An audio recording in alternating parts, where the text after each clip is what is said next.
Les aventures de Thalia, épisode 14. Les 2 dernières journées de travail à la boutique de l'apothicaire passent comme un éclair. Thalia apprend à une vitesse qui étonne Alfredo. Il faut dire qu'il n'a eu par le passé qu'un seul apprenti, plus âgé que Thalia, mais bien moins travailleur, qui préférait passer son temps à trouver des stratagèmes pour en faire le moins possible plutôt qu'étudier. Thalia sent son esprit se nourrir de toutes les connaissances. Elle trouve ce métier tellement utile, mais elle a peur de vite oublier ce qu'elle aura appris. « C'est pour cela qu'il existe des livres, » dit Alfredo. « Moi non plus, malgré mon expérience, je ne sais pas tout. » Thalia a pu lire plus en une semaine que toutes ces dernières années. Elle a une écriture encore laborieuse par manque de pratique. Il faut dire que dans le royaume, il y a peu de papier de parchemin disponibles pour les jeunes. À l'école, on apprend sur des tablettes effaçables. Thalia se dit qu'elle devrait retrouver la sienne dans ses anciennes fournitures d'école pour s'entraîner. Tout d'un coup, elle se demande si Anise est déjà allée à l'école. Elle se promet d'aborder le sujet avec elle ce soir. Thalia se sent responsable de la fillette, qu'elle considère comme sa petite sœur. Les 2 amies prennent désormais le souper chez Alfredo et dorment ensemble dans l'arrière-boutique. Dans la nuit, Thalia entend un petit cri perçant qui résonne. Ya ya ya! Elle se réveille d'un bond. Il y a quelqu'un dans la boutique. Elle entend un bruit de pot cassé et un ricanement. Voilà ce qu'ont mérité ces enfants du diable! Une autre voix, plus grave, un homme certainement. La torche, ici! Ce tissu est bien inflammable. Thalia secoue Anise en criant « Réveille-toi! Nous sommes en danger !» Et Thalia ouvre d'un coup la porte de séparation entre la boutique et l'arrière-boutique. Elle se campe sur ses pieds, traversée de fureur, et hurle « Allez-vous-en !» Les 2 intrus s'arrêtent, surpris. C'est la vieille Marge et un homme qui porte la tenue des maîtres du temple. Ils ont tous les 2 une torche à la main. Ils ont prévu d'incendier la boutique de l'apothicaire.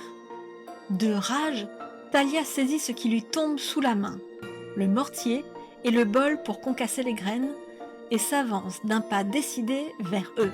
« Partez tout de suite ou je vous casse la tête !» La tête d'Anise émerge alors.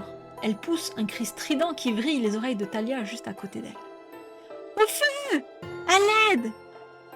Les criminels restent interdits, semblent tenter de mesurer leurs jeunes adversaires, puis comprennent que le voisinage va rappliquer. « Vous ne nous faites pas peur, enfants du diable !» grince Marge.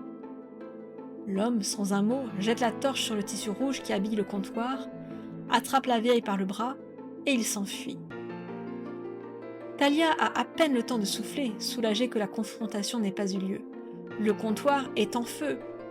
Elle attrape vite des marmites et court vers la fontaine, heureusement toute proche. Anise la suit avec des bouteilles vides, mais Thalia lui interdit de revenir à l'intérieur de la boutique. « Va plutôt chercher de l'aide !» La fillette acquiesce et recommence à crier pour ameuter les voisins. Elle est efficace. Des fenêtres s'ouvrent, des gens apparaissent, pendant que Thalia jette l'eau des marmites sur le comptoir et retourne aussi vite que ses jambes le lui permettent à la fontaine. Déjà, des voisins viennent à son aide, et Alfredo apparaît en chemise de nuit longue. Il semble affolé. Voyant son apprenti, il s'écrie « Que se passe-t-il, Thalia ?» « La vieille Marge et un homme, ils étaient là, ils ont mis le feu !» Le boulanger rassure Thalia. « Tu as bien œuvré, petite. L'incendie est éteint, tu peux t'asseoir. » Thalia s'écroule sur le sol, ses jambes ne la portant plus. Elle a eu si peur, cela s'est passé si vite. Alfredo s'élance vers la boutique pour constater les dégâts. Son épouse arrive, elle entoure de ses bras Thalia et Anise qui les a rejoints et leur dit « Venez mes filles, vous allez dormir chez nous cette nuit. » Le lendemain, à la lueur du jour, Thalia peut voir les dommages causés par l'incendie. Le comptoir est noirci, plusieurs pots sont cassés, mais le pire a été évité. « Heureusement que vous étiez là !» murmura Alfredo en ramassant les bouts de verre. Talia passe le balai et consacre la journée à ranger et à aider le vieil apothicaire à reconstituer les onguents détruits. La semaine est passée et Talia a payé sa dette par son travail, mais aussi en ayant sauvé la boutique de l'apothicaire. La vieille Marge a été mise en maison de retraite pour les personnes âgées qui perdent la tête et son maître spirituel a fui. Il est introuvable. En tout cas, on peut être certain qu'il ne remettra plus les pieds à Milésie. Pendant le dîner, le vieil homme finit par aborder la question. « Maintenant que tu es libre, Talia, que comptes-tu faire ?» La jeune fille hésite. Elle regarde Anne-Lise, l'apothicaire, sa femme, puis répond. « Je pense que je vais devoir retourner à Doumounea. Je dois voir si ma mère est revenue. » Talia se rend compte alors qu'elle n'a guère plus pensé à elle depuis fort longtemps. Anne-Lise baisse la tête. L'apothicaire propose. « Tu as été une apprentie très appréciée. Si tu sens que c'est ta voie, tu peux rester avec moi. Je te verserai un salaire et je te formerai au métier d'apothicaire. » Talia est très émue. Elle a envie d'accepter, mais beaucoup de choses la retiennent. « Merci de cette proposition, Alfredo, mais... » Elle cherche ses mots. « J'ai adoré découvrir ce métier, cueillir les plantes, préparer les remèdes qui soulagent. Mais je dois aller voir ma mère et aussi... Je ne suis plus seule, j'ai Anne-Lise avec moi maintenant. » La fillette sourit mais le cache derrière sa main. « Anne-Lise n'a plus ses parents. Vous n'avez pas d'enfant. Cela serait-il envisageable que... » Alfredo secoue la tête. « Honnêtement, nous en avons déjà parlé avec ma femme, mais nous ne pouvons plus à notre âge l'adopter. Anne-Lise est une fillette adorable qui a besoin de parents dynamiques, jeunes. Nous vivons une vie trop austère pour un enfant. Nous avons nos habitudes et notre quotidien serait trop bouleversé, car nous avons entièrement conscience de ce qu'est la responsabilité envers un enfant. » Talia est un peu déçue mais le comprend. Il n'était sûrement pas poli de suggérer qu'ils prennent Anne-Lise chez eux. En tout cas, ça conforte la décision de Talia de retourner à Doumounea.